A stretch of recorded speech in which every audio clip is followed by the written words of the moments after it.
Okay. All right. I just want you to know how innovative I am. I feel This really is, good. this is why you have backup. This is pretty good.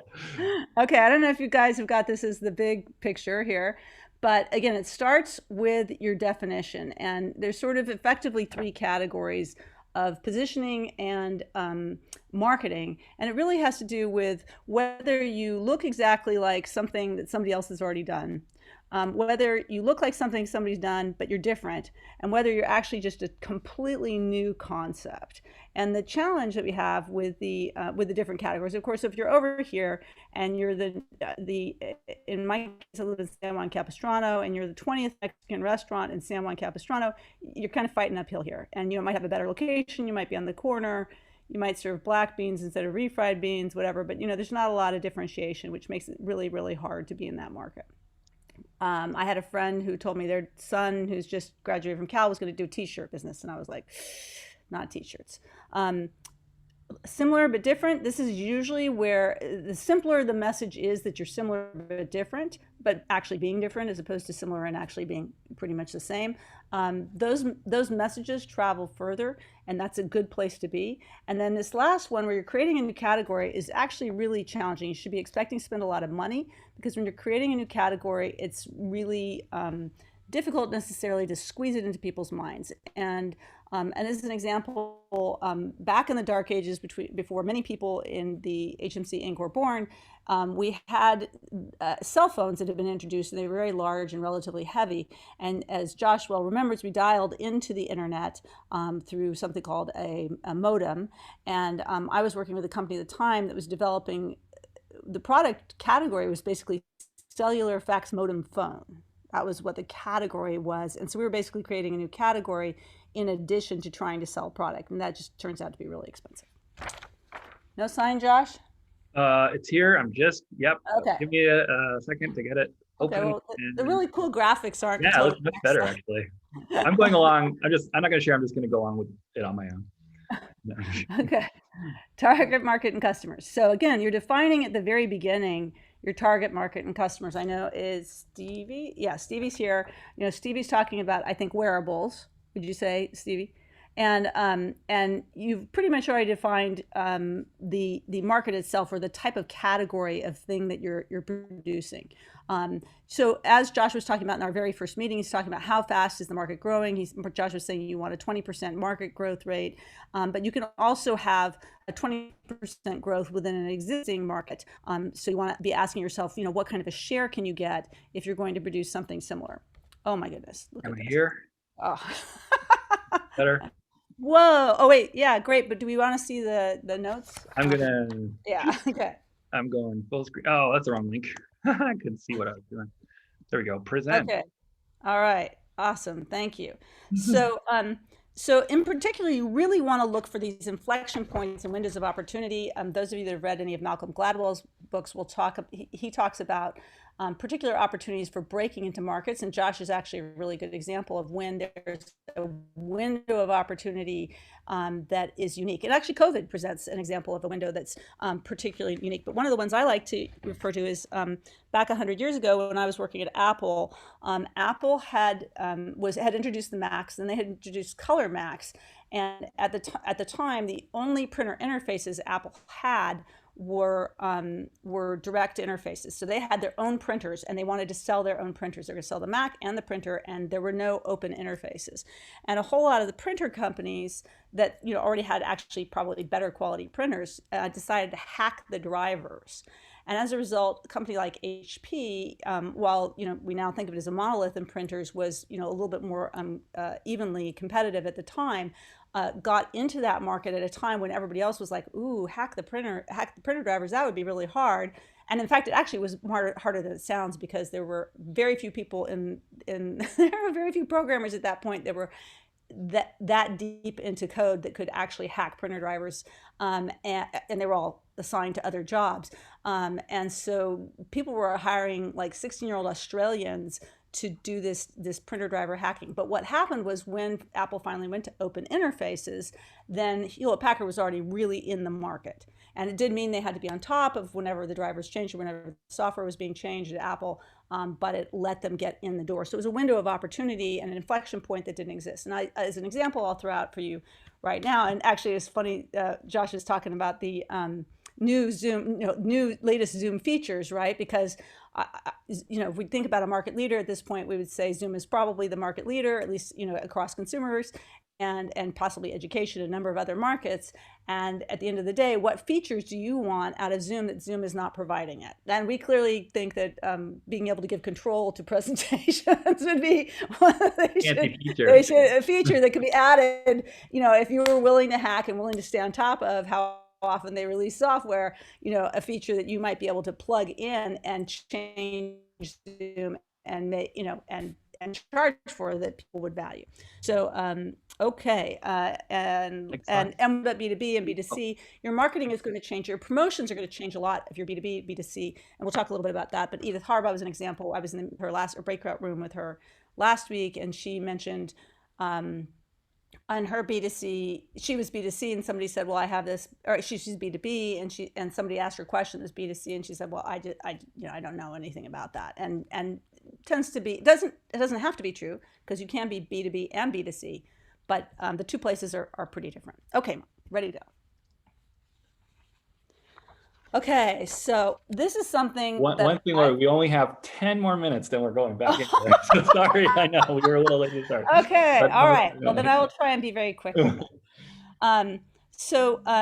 This is something you should be thinking about really in the definition of your product, and that is that there are people that are bigger, or there are companies and businesses that are bigger and more well branded than you typically. And you may say, well, I'm in a whole new market, or I'm in a niche nobody cares about. But and it's true, they may be eyeing that niche, but they have the ability to roll in, as does, and I just use China generically, with a more inexpensive product. I know some people, young men, who formed a team. They were brothers, which made, was really awesome.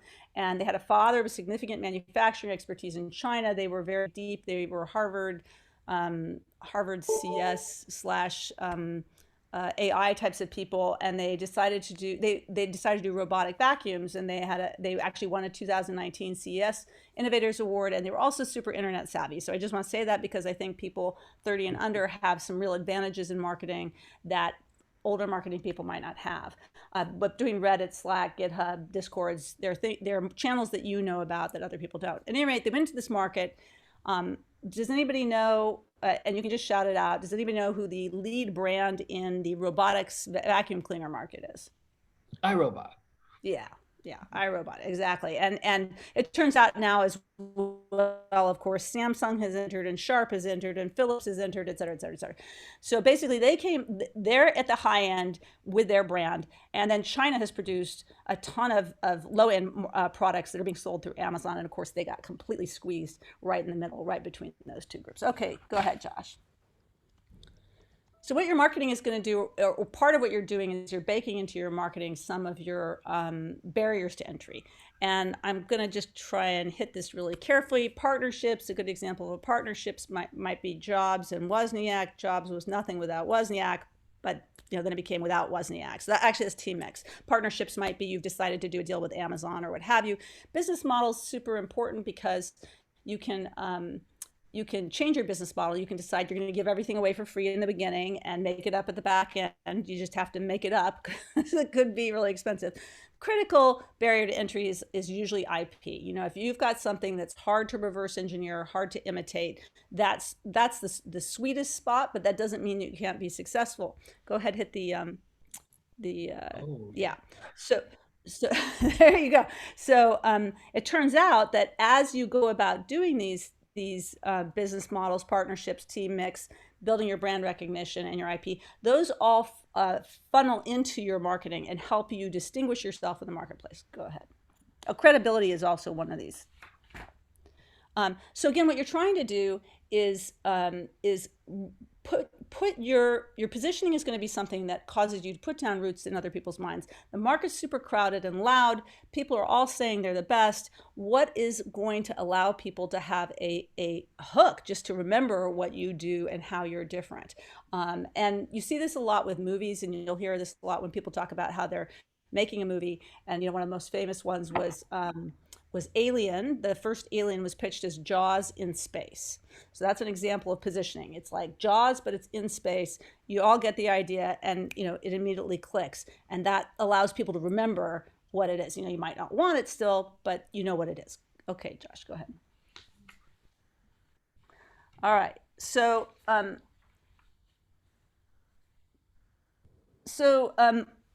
these are the types of things Josh mentioned initially. You can be the only one. You can be the first to market. You can be cheaper, smaller, faster, easier to use, better design. You can make things easier, and you can also do customization things or make things free. And you can, and again, you can do razors and blades. So, for example, if you're looking at a Philips or a Sharp or Samsung entering a market, perhaps they don't care whether they give away the vacuum cleaner as long as they can sell you a toothbrush later.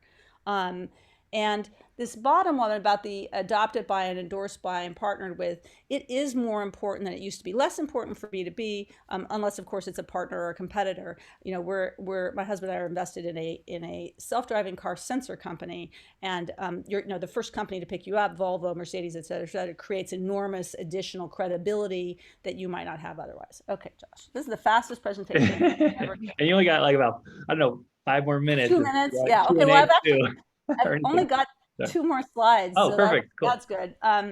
Yeah, so when we talk about brand, we're getting above what the feature set is, and we're talking about how we speak to how we speak to our customers about what they're getting when they get when you buy when the customer buys your product.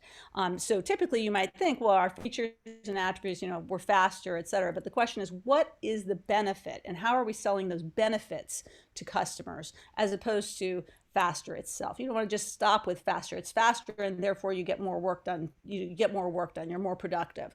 Or how does it make you feel?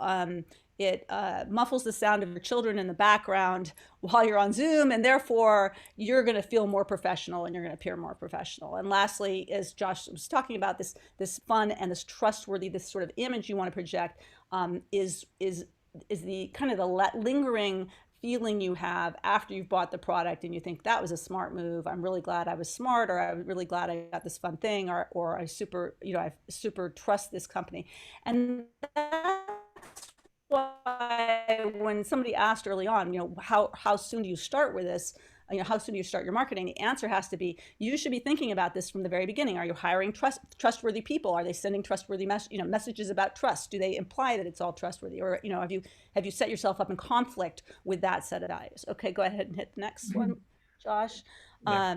So concept is really, brand isn't as big and scary as it sounds, but it's really ensuring that all these things are singing sort of the same song. Because what you don't want to do is have your customer service person telling people to F off when you've been saying you're the most trustworthy group in the world. You got to make sure everybody's singing from the same hymnal, choir book, whatever the term is.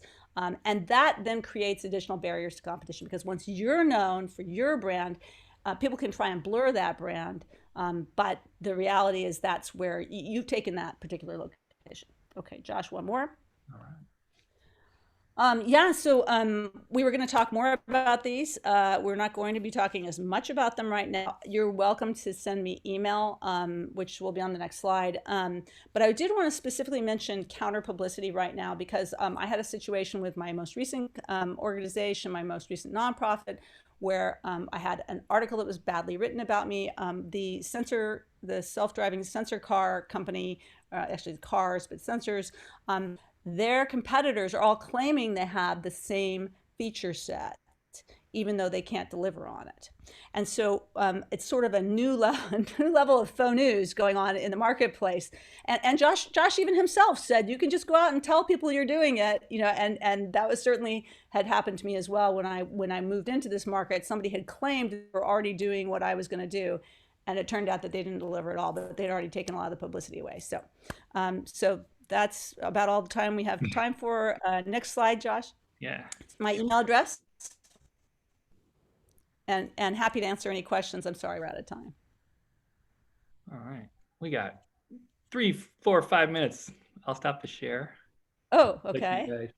I'll go back to the main. Now we don't need any sharing, so I'm going to go back to the main room. But you guys stay here until I'll pull you back in when it's time anyway. Okay, put up a hand, guys, if you have a question. Okay,